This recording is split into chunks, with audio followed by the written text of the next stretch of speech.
Hey guys, it's been a couple weeks since I last made a video. I think the last video I did, I had updated you guys that I failed the 1 hour glucose test. Really quick before we jump into that, just want to address the elephant in the room. My hair is a hot mess. I brushed it out. I didn't feel like putting products in it. I just want to kind of let it breathe. So yeah, we're just gonna roll with it, okay? So I failed the 1 hour glucose test. That Monday, I went in and took the 3 hour glucose test and I failed that one too. So I have now been diagnosed with gestational diabetes, and it took me so long to update because I took it so hard. It was honestly a really hard diagnosis, especially when it's through a phone call because you can't really read the provider, and I didn't get all my questions answered. So we hung up the phone and basically I was left with, this is my fault. What could I have done differently? And I was scared. I was honestly scared because you look up symptoms, or not symptoms, but you look up what could happen, worst case scenario, and my mind jumped to 1,001 conclusions. I thought my husband was gonna be mad at me because, again, for some reason I thought that it was all my fault. Come to find out that's not the case at all. But your mind just jumps to crazy things. So anyways, that was hard. That day was hard for me. We went to the grocery store that night when I found out, and we kind of conformed our diet a little bit. We weren't eating unhealthy to begin with, but there was a lot of things that, I was like, okay, well, we'll change white rice to brown rice, white bread to wheat bread. I'll do more protein in the more eggs in the morning. I'm gonna actually eat in the morning. So we were just trying to pull from Google, and again, that's really hard too because what we came to find out is gestational diabetes is different for everybody. There's no cut dry basis of a diet that you can follow, boom, boom, boom, and it even out your levels. It doesn't happen that way most of the time. So anyways, but that's what we did for the week. Even though they told us not to change our diet, or that I wouldn't have to change my diet till after the nutrition clinic, I still wanted to. We went in that following Monday, so a week passes by, we go into the class on that Monday, and it was like a really detailed class. So there was 3 of us, and then my husband came. So it was just strictly a class where they give you a crash course of what has carbs, how much each serving has, and what your plate's supposed to look like. And then they also give us this handy dandy reader. So I get so sad every time I open this because I'll do whatever I can for baby boy to keep him healthy and happy, but I hate needles, and it's 10 times worse when you have to prick yourself. But anyways, so all that's in here is the reader, the strips that you put in the reader, and then this is the needle. You'll put the needle in here, press a button, and it comes out and it pricks you. So that's the kit that they handed out, and a pretty detailed how to use it. They made sure we all understood before we left, and that was pretty much it. So we left the class feeling a little bit better about things. I was still pretty emotional. When you're given a pamphlet and told this is all you can have, it kind of makes you, I don't know if anybody else is like this. Every time I go on a diet, and this is even when I was weightlifting before I got pregnant, every time I'd go on a diet, I'd crave the things that the diet said I couldn't have. Was never a sweets person, was never a big, like cake, candy, none of that appealed to me until I went on a diet. So the moment they said, you can't have this, I was like, ooh, but I want it, So yeah, we got this paper of things we couldn't eat, and obviously there was the obvious stuff on it, like meats. You can eat as much protein as you want, as long as it's lean. So chicken, beef, even ground beef, as long as it's like 93% to 7, whatever that's called. You can eat as much of that as you want. Non-starchy vegetables, as much as you want. Fruit, I didn't even think that'd be limited. Like, obviously your body processes it as simple sugars, but in my mind I was like, well, fruit is healthy, so I can eat as much as I want. That's not the case. And I was eating fruit all day. So that I had to cut out. That was probably the hardest one, is to limit my fruit intake. And there was actually starchy vegetables that your body processes as carbs, which I didn't know. So that class was hard. Walking into the grocery store the day, I think we went that day, but we only grabbed one meal. But when we did our large haul for groceries, and I was going through the list of what I can and can't have, that was emotional for me, and I don't know how to describe it.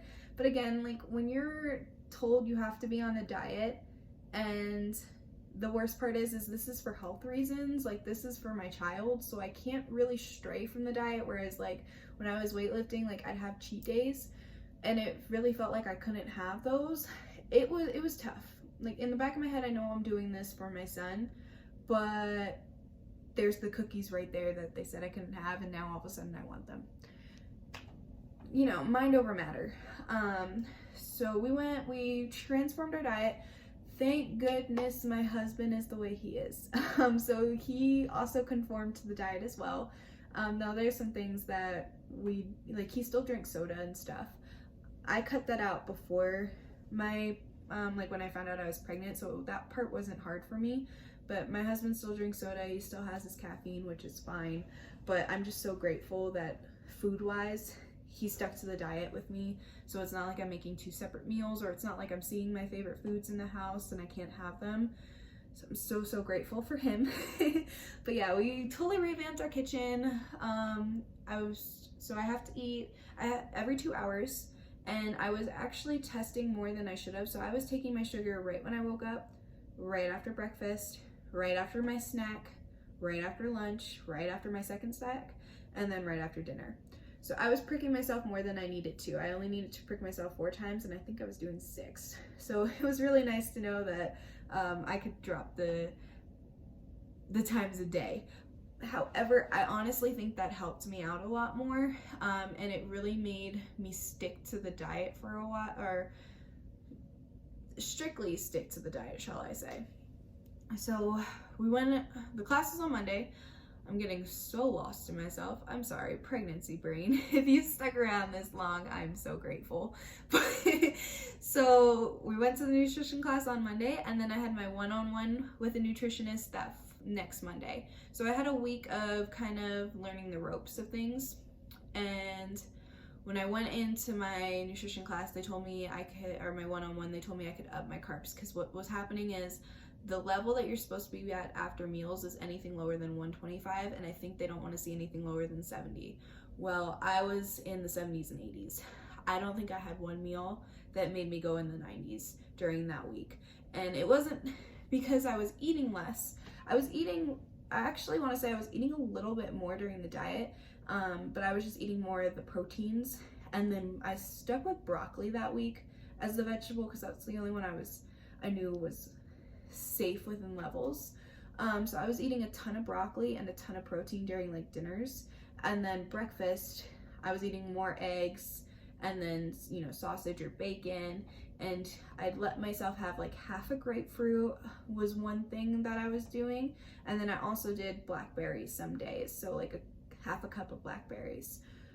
So that was my daily routine. My levels never went higher than 90, but never lower than 70. And they looked at my levels and said, you can eat more.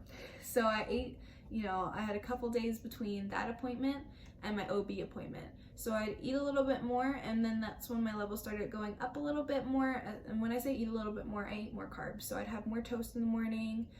For my snacks, I'd let myself have Thin Mints, because it's Girl Scout season. But I let myself have Thin Mints. We had cake for dessert, because again, like I said, never craved it before this, and now that's all I want. So I'd allow myself those little luxuries, and then my numbers did go up, so they were going up to like higher 80s. So when I went to my OB appointment and I told him everything, like the changes and everything, he didn't think I have gestational diabetes, but he of course wants to go off of the 1 hour and 3 hour test, which makes total sense. What I think happened, I'm no doctor, But what I think happened is the drink itself is 100 grams of carbs. For someone who didn't eat sugars previous to this, I just think it was a lot for my body to handle. And in a way, I do think I have gestational diabetes. I don't think it's as bad as some people. I think mine's a little bit more, thankfully with mine, it's manageable by a diet. Now, some people, they do everything they can. They strictly cut carbs out altogether and they still have high numbers. It varies. It varies person to person. But thankfully, mine's controlled by diet. So I think the 100 grams was way too much for my body to process. And it's a really good stress test to completely unwind your body and really show, like, hey, she has it.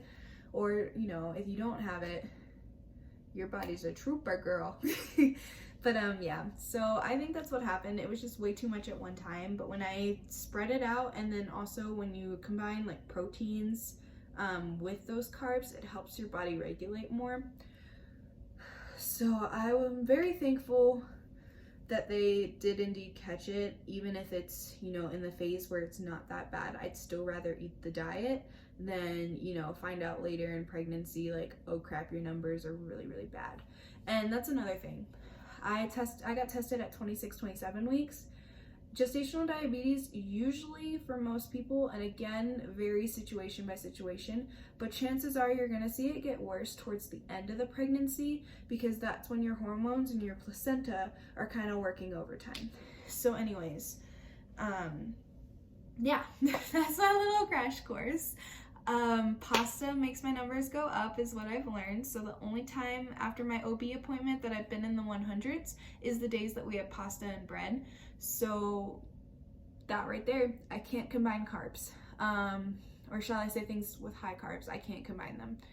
I can still eat rice, it just, you know, portion. It's all about portion sizes. So it's not, so again, I don't want to say everybody can eat sugar or eat cake, you know, a slice of cake, because everybody's body reacts to carbs differently. You know, this person over here might be able to eat all the pasta they want, but then can't eat bread. It's a weird thing. It doesn't make sense, but hey, our bodies process things differently. And that was the hardest thing I had to learn. So they won't tell you outright in your nutrition clinic, these are the things you can and can't have. They simply tell you this is the best time to experiment.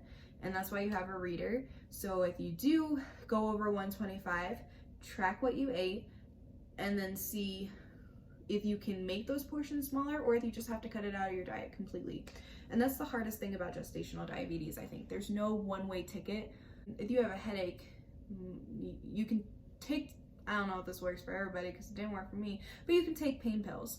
But this is a learn as you go process, and that was a really hard adjustment. But anyways, that's where I've been. I was diagnosed with gestational diabetes. I took it really hard, but as the days go by, it's getting easier. It definitely sucks pricking my finger, but we're adjusting. I don't know if I'm gonna do my second trimester update. I thought about it, I know I talked about it on here, but there was nothing that happened in my second trimester, and honestly, it'll probably be a 17-minute boring video. I have nothing to talk about. My second trimester was pretty much a breeze.